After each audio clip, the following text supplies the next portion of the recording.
With the Blue Cash Everyday Card, it's easy to earn 3% cash back on groceries at U.S. supermarkets, U.S. online retail purchases, and U.S. gas stations. That's how we grow our family's little nest egg. Learn more at americanexpress.com/explore-BCE. Terms and cashback cap apply. So Mystery Theater presents...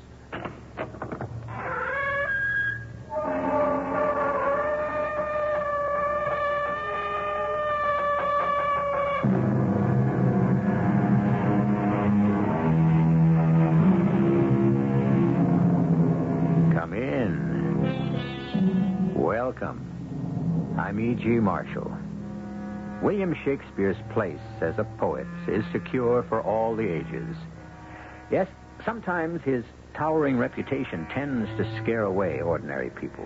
Strangely enough, the very people he wrote for, whom he fondly called the groundlings, because to watch his plays, they swarmed to fill the floor of the theater where they had to stand.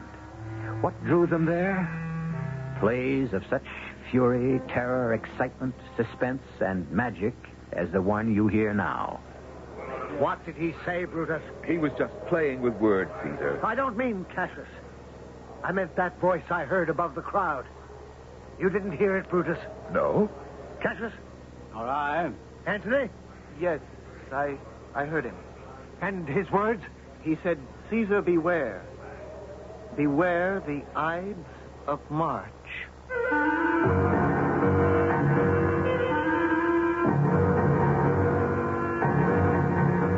Our mystery drama, The Assassination, was adapted from William Shakespeare's great classic play, Julius Caesar, especially for the Mystery Theater by Ian Martin, and stars Norman Rose and Robert Dryden.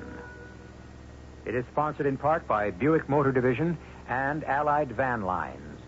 I'll be back shortly with Act One.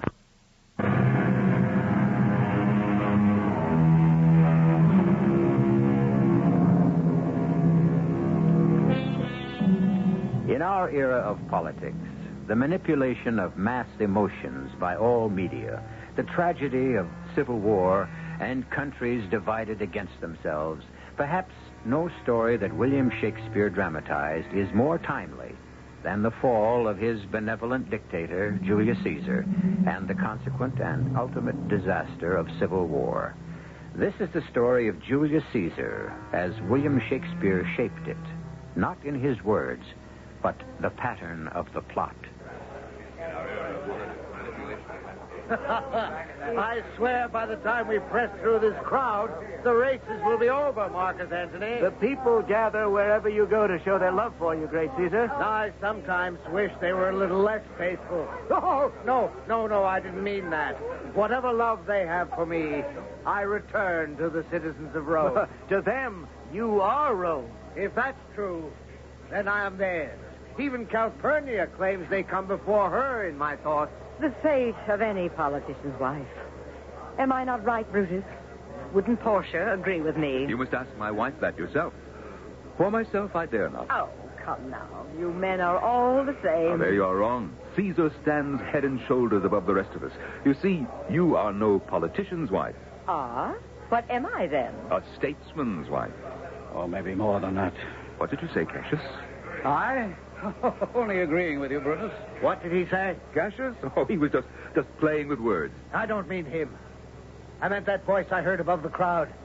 The one who shouted at me. They all shout for you. This one could be heard above all the rest. A warning. You didn't hear it, Brutus? No. Cassius? Nor I? Antony? Yes, I heard him. And his words? He said, beware the Ides of March. That's what I heard. Was he a great, huge man with a beard streaked gray and piercing eyes? Yes, I think that one there. Oh, no. What frightens you, dear? I know him. A soothsayer. A man with second sight. Then we should take his first sight from him if he threatens Caesar. Oh. Let's not spoil a festive day. Leave him with his dreams. Besides, he warns of tomorrow. And today, the races are waiting. Come, let us go. Caesar, you are not going to stir from the house tomorrow, just the same. We shall see. Aren't you going to the course, Brutus? I'm not a gambling man like Antony or Caesar. Don't let me keep you, Cassius. No, I I want to talk to you a moment, if I may. Why not? We are friends. I hope. Lately, I haven't been so sure, Brutus. Oh, why? Oh, somehow you seem to avoid my eyes when we meet, as if something lay between us. Does it show so openly? Yes. I can't believe it. Can you see your own face? Well, the eye doesn't see itself, except by reflection. Too bad. What? That you have no mirrors that will reflect not only your face, but the thoughts and the man that lie behind it. What is that? I think you know. I'm afraid I do. They want to make Caesar king. And you want that no more than I do? Not from personal ambition. I have better reasons. What were you trying to tell me before you heard that shout? And what did you mean, except by reflection? That. Him. Caesar. Cassius, I don't know if I like what you seem to be trying to draw me into. Brutus, I must. Today, Julius Caesar administers the state. Tomorrow, he could rule it. And after that, what? Do we make him a god? Tell the truth. Isn't that what worries you? Yes. It should. I am trying to tell you that you are a greater man than Caesar, even myself. Ambition in you, Cassius, beyond all the triumph you've already had as a soldier? I was born as free as Caesar as you were. And I mean to keep my freedom. I'm as good a man and better. Why, one day in full armor, he dared me to swim with him across the Tiber. I plunged straight in and he followed. But halfway across, he was crying out, "Help me, Cassius, I'm sinking." And I had to drag us both to shore. And now, suddenly, he is a god, and I have to kneel to him. Oh, now, Cassius, be fair. None of this has happened yet, and you may easily be starting at shadows. Yet, perhaps. But listen. From the square, some new honors being awarded him. Brutus, the man imagines himself a giant with the world at his feet. And small men like you and me are little better than slaves. The tide of the time. No. Men can be masters of their fates. The fault lies not in our stars, but in ourselves if we are slaves. Brutus and Caesar. Which name sounds better? Write them, say them, conjure with them. Brutus, you are as well loved and respected in Rome. What meat does Caesar eat that he is grown so great? I knew you once when you would have faced the devil to keep your rightful place in Rome. Enough, Cassius. Enough. What you have said. You have said out of friendship. As much for our country as for you. I know that. And in fairness, I will admit what troubles you is heavy on my mind as well. I'm glad my words have shaken you even a little. Not half so much, perhaps, as the worship from the crowd. What have they offered him now? Shh, the race is over and he's coming. We'll take our old Casca aside and find out. Caesar looks angry, and Calpurnia pale and worried. And all the rest, even Antony, look shaken. Well, no matter. Casca will tell us all. If you are one of us. Don't push me too hard, Cassius. I need time to reflect. Caesar, why? Why did you not accept? It was scarcely the most opportune moment. Damn my failing. Oh, you give too much of yourself. You need rest. Caesar, what is it? The strangest thought has crossed my mind. I think I would like to have around me only men who are fat and lazy and like to sleep. Cassius there has nothing but muscle on his bones. He's lean and looks hungry to me, like a wolf. Well, surely you have nothing to fear from him. He's a noble Roman and one of us. Perhaps. He never relaxes, cares little for music or plays or games as you and I do.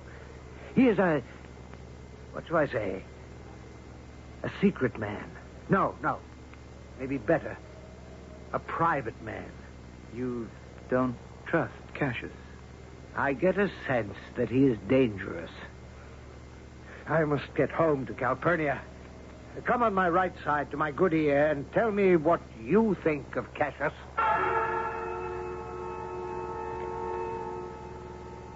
Now, Casca, Tell me what happened in the forum. No sooner were they on the dais with all the crowd pressing round than his faithful doormat, Mark Antony, who would lie down and let him wipe his feet on him if Caesar asked, offered him a crown. A crown? Well, not exactly a coronet of leaves, but there was no mistaking. He was testing the public mood. For my money, Caesar was, too. How? Yeah, you heard the mob. They screamed for him to accept, but he put it aside as if he wasn't worthy of the honor. Though I, standing beside him, could smell how much he desired it.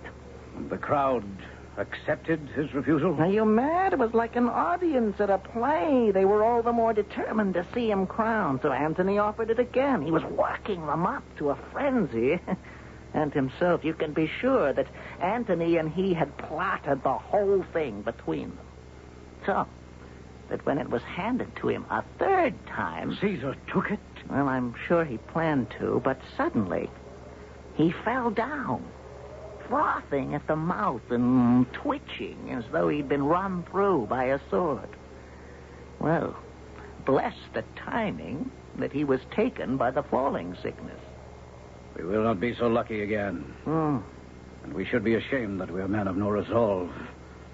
We have our own sickness, the failing sickness. What is more fickle than the public? Then we must move fast to bring him down. Faster than you think. The word is that tomorrow in the Senate they mean to vote Julius Caesar king. He will wear that crown. I know where I will wear this dagger. I will be no man's slave. Nor I. The gods speak in anger, too. A good omen for us. Are we enough to carry it through? Yourself, myself, Trebonius, Ligarius, Decius, Metellus, Cimber, and Cinna. 7 we can count on. If we were 17 or 70, we wouldn't be enough without... Yes, without Brutus. He's the key. Can we win him to your cause? He is 3/4 of the way our man already. We need only some device to tip the scales. Can he be bought? Oh, No. I don't mean with gold. With power. no, he's too honest a man to care for either. There is no such a man. Everyone has his price. Huh. I know how to make Brutus one of us. Yes, to lend his name and leadership so the sheep may run for us and not for Caesar. How? We must all together write messages as though they came from the common people. Wrap them in stones and fling them through his windows tonight. What messages? Messages that call for the downfall of Caesar before he makes himself a god. And the common man of Rome spends the rest of his life in slavery. Let Rome remain a republic and let us be free men. That's all I ask to fight for. Then we all stand with you. So we are bound in blood. And no man bears the blame alone. And we make sure that death...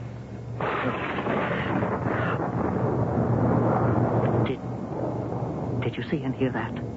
See what? Above the Capitol. All shimmering with fire about him like a halo, and great forked bolts of lightning shooting from his hands. The soothsayer, pointing toward Caesar's palace. Soothsayer? The one who cried out to Caesar on the way to the races, beware the Ides of March. I didn't see him. I'm less superstitious than you. But I will take it as an omen. Tomorrow. Tomorrow is marked for Caesar's fall. The gods themselves demand it. We are only the instruments of his revenge. Well, then we'll meet at daybreak before Brutus' house. And if I know my friend, who by then must think the people as well as us have condemned Julius Caesar, then he will lead us to the assassination.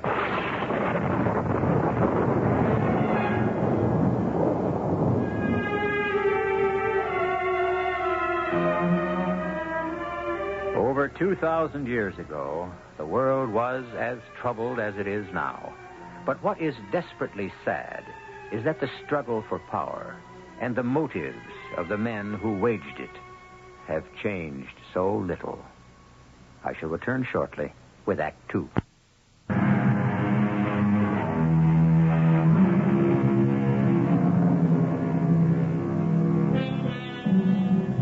The night before before the prophesied doom of the Ides of March, the elements provide a fit setting for the gathering storm.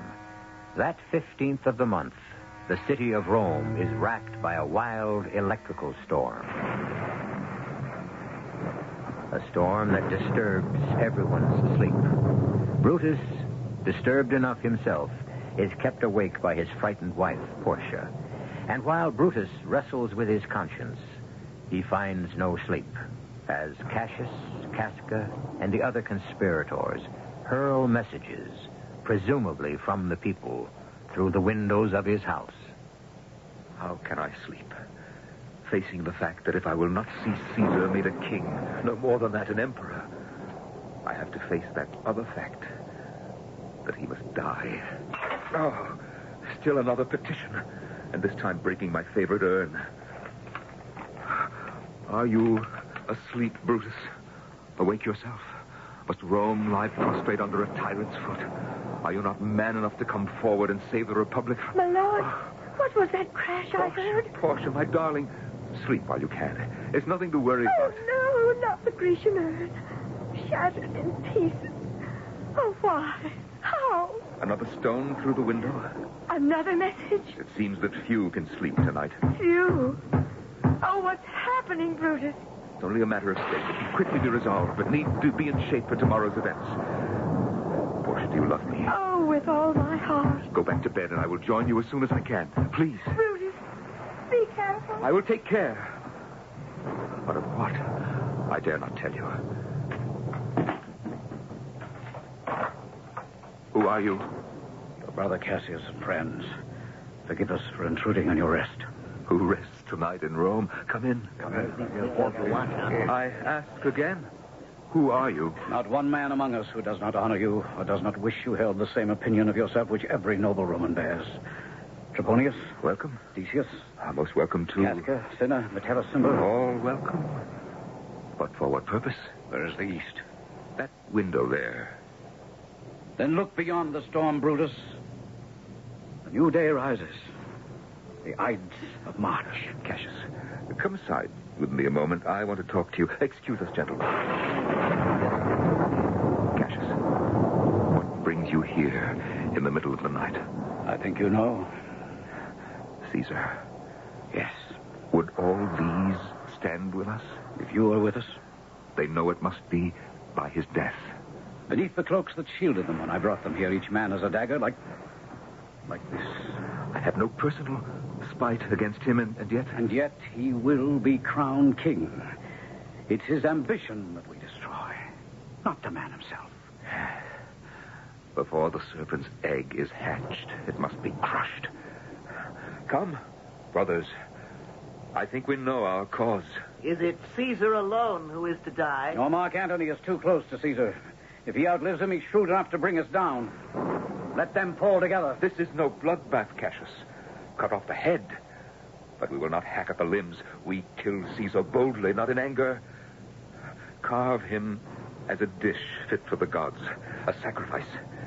Let us be remembered as purgers, not murderers. Brutus is right. Mark Antony is as helpless as Caesar's arm when Caesar's head is cut off. I still fear Antony. Caesar only. Now, it is time for us to part. There is one drawback. It's doubtful if Caesar will come to the capital today. Why? He's superstitious lately. Don't forget the soothsayer who warned him to beware the Ides of March. Ah, this very day? Leave Caesar to me. I promise you that I will bring him to the capital. Very well. When and how do we strike? It must be openly, before all. Let's see. Yes, why not? Metellus has a suit for Caesar to give amnesty to his banished brother, Casca, Cassius, and I will press this suit while Trebonius draws Antony aside. The others gather about Caesar, and on a sign, we strike. Agreed? Good plan. Agreed. Then let us meet at the capital. Till then. Till then. All right. The sun is rising on the Ides of March. Oh, Caesar, you should beware. Forgive us for what must be done. What must be done? Portia, why didn't you stay in bed? It's a raw, cold morning and bad for your health. I'm afraid, Brutus. Who were those men who came here, hiding their faces in their cloaks, coming by night like criminals? Something awful has happened or is to happen that makes you sick at heart. Oh, my darling, I want to share your grief. Hush, darling. Nothing for you to worry about. I'm your wife, not your mistress. Don't I deserve your confidence? Oh, what is it, Portia? Nothing but my sickness. Oh, help me back to bed. I'll carry you back to bed. Your heart against mine. Oh, you are the dearest thing in life to me. Accept my honor. Oh, perhaps after all, I don't want to know. Oh, Brutus, take me to bed. And let us try to get some sleep. Sleep. I wonder if anyone in Rome sleeps sound tonight.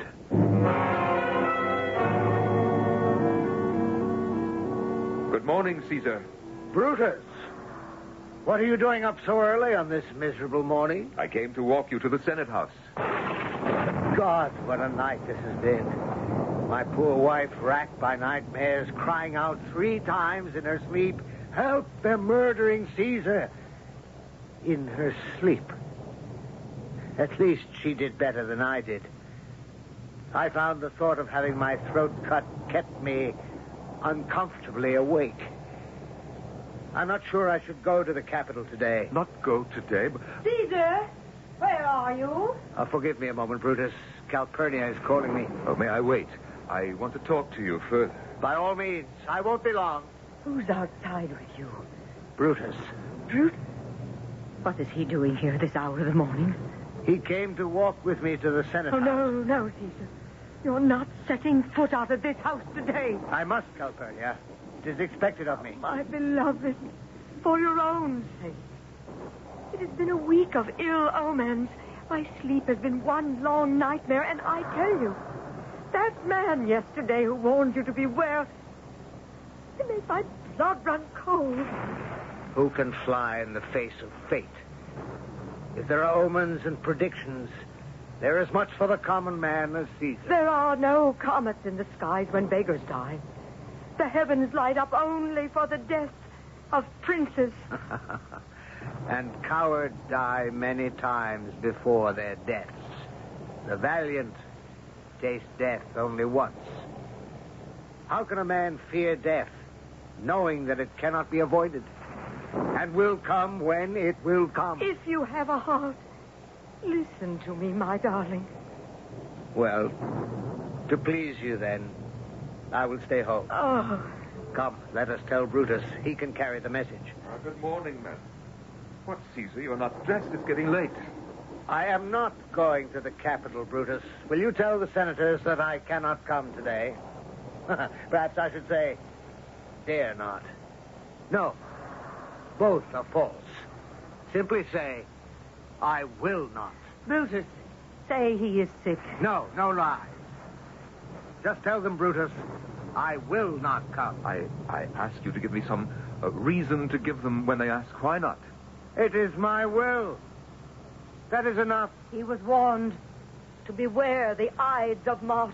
By a rag picker who dreams of having second sight? If he had true insight, what he would have said was, all hail the Ides of March. For I must tell you now what the Senate is waiting to tell you itself.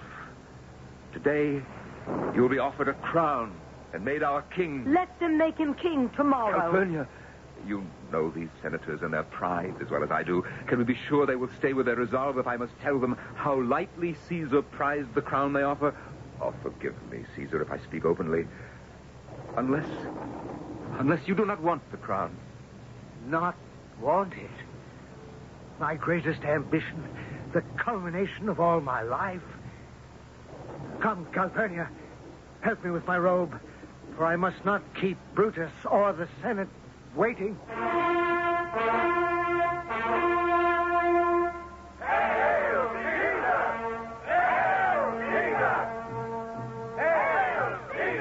And to you, my fellow senators, all hail. Well met, friend Cassius. And you, good Casca. Where's Antony? I believe he has some business with Trebonius here. Where is... Oh, yes, I see. It must be very intriguing from the way they have their heads together. Cassius, are we all ready? Yes. And Cassius has to waste no time, for there's some chance our intentions may be known. Then this is the hour. Caesar, may I and some others take you aside for a moment before the general business begins? Today I could refuse no man any request. What is it, gentle Brutus? In the matter of Trebonius' suit. For amnesty for his friend Metellus' brother. To repeal the decree of banishment. Ah, now I see why Trebonius is bending Antony's ear, but all in vain. We all know the reasons involved. Don't question me any further. Just accept that someone must lead and be unshaken. Why else do you pick me for the honor you intend? Caesar. No, Casca, no more words. Then my hand shall speak. For me! And me! Cassius! Ligurius! Metellus! Decius!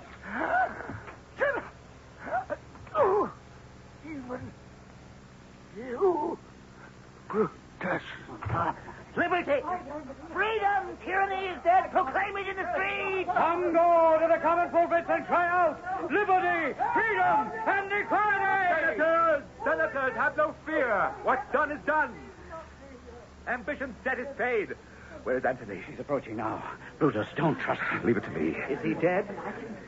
Antony, ambition is the most deadly of all diseases. And Caesar was infected. Do you doubt it? If you assure me so. Who doubts Brutus's word? But he was my friend. Let me say it openly. If you think that I bear the contagion too, then kill me now. Brutus. Our quarrel was with one man only, and his ambition. If you are one of us and wish to protect the Republic, then give us your hand. Let us all dip our hands in his blood, and then forswear each other. Well said. I make only one request. That as a friend, I may say a few words from my heart about him at the funeral. That is only fair. And unwise. Hush. First, let us go and state our case before the Senate and explain why what has happened had to be. The rest will wait for the future to exonerate us. Oh, mighty Caesar, do not lie so low. You will be revenged. Oh, pardon me, you bleeding piece of flesh, that I am meek and gentle for the moment with these butchers. Our time will come when every knife wound in your body will open like a mouth and cry for justice. Cry more than that. Cry havoc and let loose the dogs of war! The tragedy of history, as Shakespeare knew, and the world can never seem to learn, is that violence only begets more violence. I shall return shortly with the final act.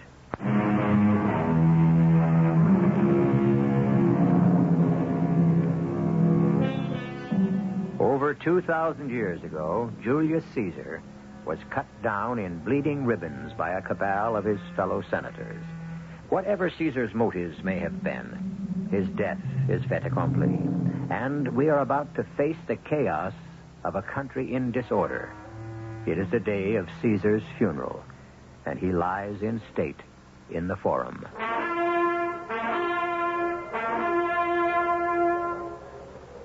Brutus, I hope you know what you have done to allow Antony to speak at his funeral. I shall speak first, and reason will and must prevail. Hush. Greetings, Antony. To you and brave Cassius. We welcome your eulogy over Caesar's body, but remind you that for the sake of the Republic, you must not blame us, though you will, as a friend, speak all good of Caesar. You may speak fair, Antony, but do not try to stir the passions of the crowd. Cassius, I am a soldier, not an orator. I only pay my respects to the dead. Well spoken. I can only hope my eulogy will do him justice.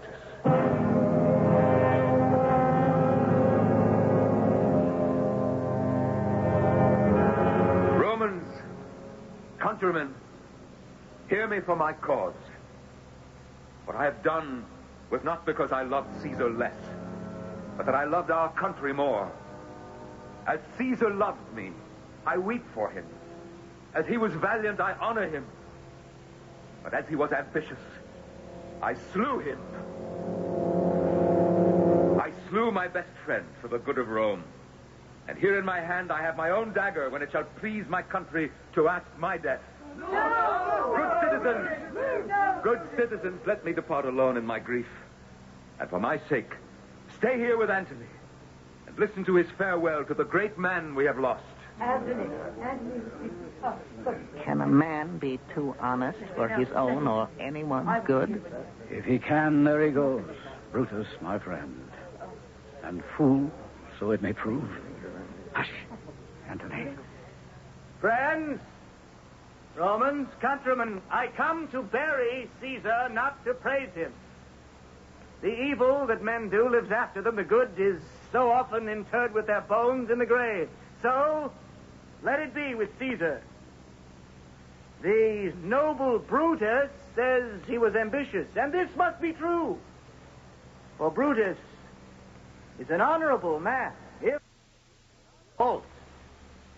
And grievously has Caesar paid for it. But I am here under leave of Brutus and the rest to speak over the corpse of my dear friend, whom Brutus, that most honorable man, has said was ambitious. Enough. You said enough. Too much, I begin to realize. But you cannot stop him now. He has caught the crowd. Only yesterday, the word of Caesar could have stood against the world.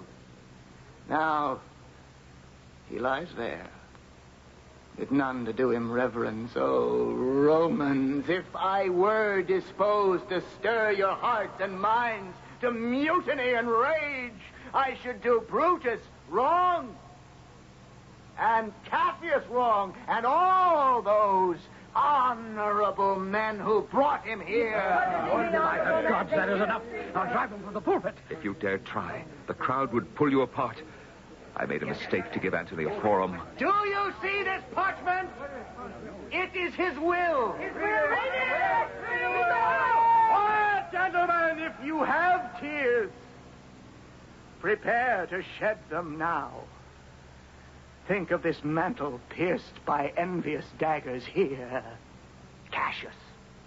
Here. Casca. Here. The unkindest cut of all, where Brutus, whom Caesar dearly loved, ran him through with a mortal blow. Why?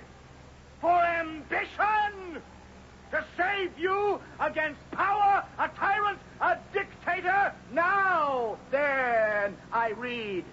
Here is his bequest to what he loved best of all. You, the citizens of Rome. To every single one of you, he leaves 75 drachmas. To all of you, he leaves his private walks, his arbors, orchards, everyone this side of the Tiber, to you, and to your heirs forever to walk abroad as free men. Here was a Caesar. When will there come such another?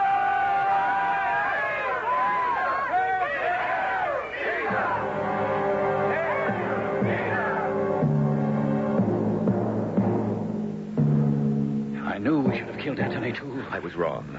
Not in what I did, but in what I did not do. Now our lives are in peril. What steps do we take? Antony will league himself with Caesar's nephew, Octavius. And with all the city behind him, he has an army ready-made for the field. He has no talent to rule. His triumph is temporary. But strong enough this moment to present us with our heads. If we're wise, we will start at once to levy armies. For there will be civil war.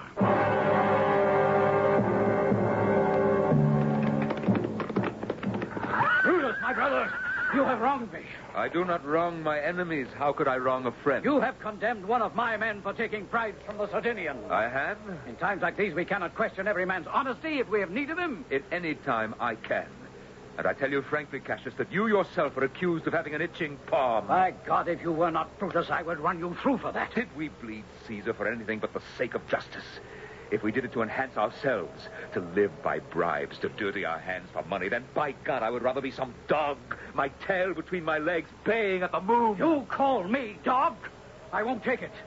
I'm a soldier older than yourself, abler than you in practice. You are not, Cassius. You expect me to take this? I and more.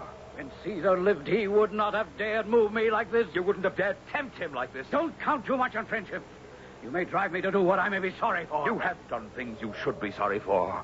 I sent for gold to pay my legions, and you denied me. Oh, a misunderstanding. A fool brought my answer. If you believe me so false a friend, then here, take my dagger and strike as you did at Caesar. For now I know when you hated him most, you still loved him better than Cassius. Sheathe your dagger. Be angry when you will. Do what you will. And I shall pass it off with a laugh. Oh, Brutus, forgive me. Can you not remember I was born with my mother's temper? Then, if we quarrel again, I'll blame it on your mother. Oh, come, give me your hand, old friend. And my heart. I have need of both. I never thought I would see you so angry. Now, you find me sick of many griefs. Most of all, Portia is dead. How did I escape your killing me when I angered you so? How? What had I left her to live for? She saw the end more clearly than we. What end? Why, that we die in battle. We are outnumbered and hemmed in. Well, let us see that tomorrow. All things look better with a good night's sleep. Brutus! Marcus Brutus! Marcus Who's there? Brutus! Who speaks? Who's without there? My voice speaks to you from within, and with many mouths, the mouths of all my wounds. Great Caesar. No longer great. Why must you haunt me? Ask yourself that question, or ask me again when we meet at Philippi.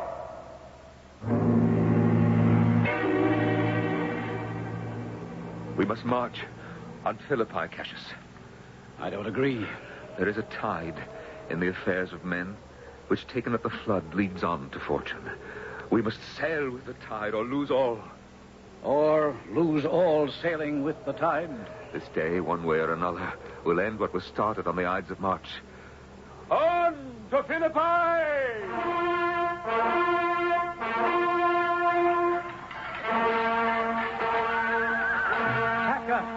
How goes the battle? Against us, Captain. We are outnumbered and outflanked. Metellus? Dead. Drowned beneath the horse's hooves. Cinna, too, and Ligarius. And I will not live from the thrust where Antony ran me through. And Brutus? Surrounded, held at bay like a stag, the hound yapping at his feet. Oh, what kind of coward am I? I will not live to see my best friend taken, and no man shall take me. How is it with you? No enemy shall take me but death. And let me join you. Here? With this good sword I ran Caesar through. Take it by the hilt. No, Cassius. Yes, Casca. Would you have me live a slave when I can still die free? Now, my face is covered. Guide the sword and strike. Well, struck. Noble Casca. Oh, Caesar, you are revenged. And with the sword that killed you. You, fellow, are you not servant to Brutus? Yes, master. Go bring him the news of all who are dead. And tell him to flee. You can add Casca's name to the list.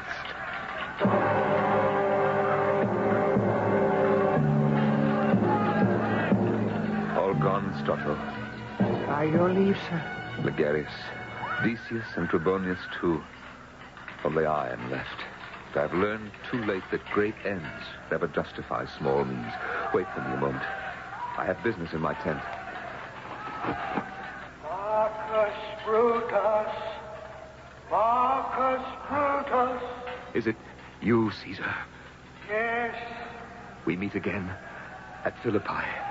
as you promised, have you come for me? All the rest have fallen, as I did. Oh, forgive Caesar. Oh, Strato. Yes, my lord. Strato. By this paper here, I make you a free man. A life for a life. If you do me one last favor in exchange, hold my sword. Oh, no, my lord. Hold it. Steady and true, while I run upon it as you love me. I could not do it for less than love. Then, steady. Oh, my... Oh. Caesar, now be still. I killed you, not with half so good a will.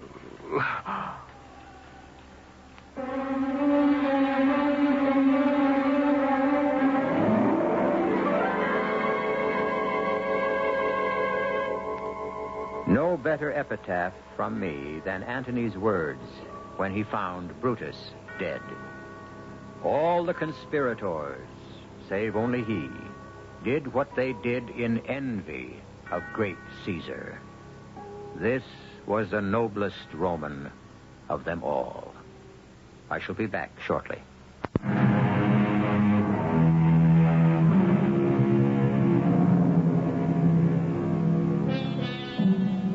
So many people shy away from Shakespeare, afraid of the imagery of his poetry, that he is hard to understand and his plots are hard to follow. We hope now that you will find he wrote of men and women not so unlike you and me, except for the customs of their time, but flesh and blood, and as exciting as any tale we may have brought you on this series. Our cast included Norman Rose, Robert Dryden, Joan Shea, Russell Horton, and Ian Martin. The entire production was under the direction of Hyman Brown.